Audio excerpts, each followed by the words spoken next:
The best moment of my life? Well, I guess it was going to Ebbets Field for the first time. I was 8 years old. My father actually worked there from 1929 to 1941. He was there for 13 years, working as a peanut seller inside the building. One day in 1941, he came home from work, and he asked me, how about you go to the game with me tomorrow? He says, I'm off from work tomorrow, and I'd like to take you. So as a kid, I got pretty excited. I had never been to a baseball park before, and I was pretty excited. Maybe I'd catch a foul ball, I could bring my friend's glove he left at my house. The game was a night game.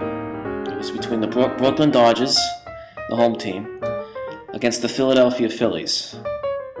I remember my father as we were driving into Brooklyn, because we had lived right near Manhattan for a few years, and my father would drive so early in the morning to go to work from every home game.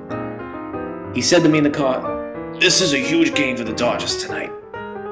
He says, "If we win tonight, we'll be 2 games ahead of the Cardinals with 3 games to play." So this was a huge game, and I remember how my father said those words with such excitement and pride of his Dodgers. And I think during that car ride, I started to become a Dodgers fan.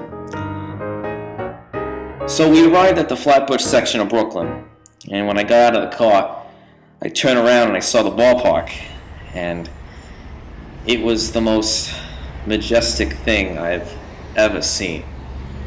So many people walking around, people selling you stuff. It was like another market. Ebbets Field during that time was the gold standard for ballparks. When I saw it, I was in awe of how big it was to me. I turned to my father and I said, "How are they going to fit all these people in that thing?" He just laughed and he said, "Don't worry, they'll find a way." We walked into the ballpark and it looked like this big stage. Dead center, I think, was 380 feet, give or take. I think left field was more 350, and right field was considerably shorter. It was 300 feet. Wasn't exactly a big ballpark compared to today's ballparks. It was actually a lot smaller than the old Polo Grounds, which was in Manhattan, a couple blocks from my house, actually. So, yeah, Ebbets Field wasn't too big if you were grown up, but for an 8-year-old, it was like a playground. The grass was cut with a nice level. I just remember how even the grass was, how clean it was. It looked like you could eat off of it. And then I saw the players on the field, and my father pointed out the Dodgers players. Remember, number 10, Mickey Owen. Number 1, Pee Wee Reese. He ended up being my favorite Dodger. Number 16, Billy Herman.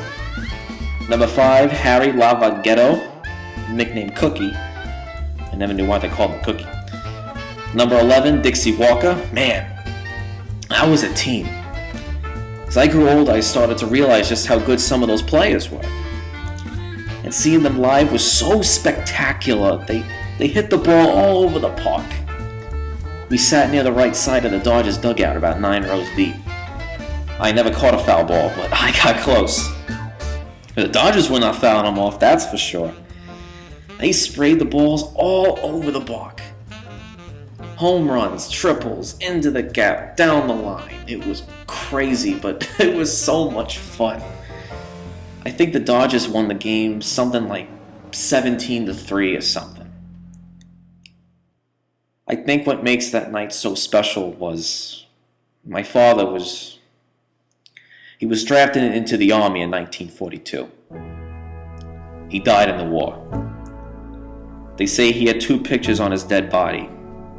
A picture of my mother and I, and a picture of Ebbets Field.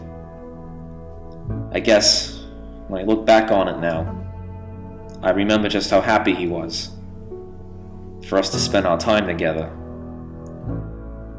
Ebbets Field was taken down in 1957, but it will always be standing in my heart.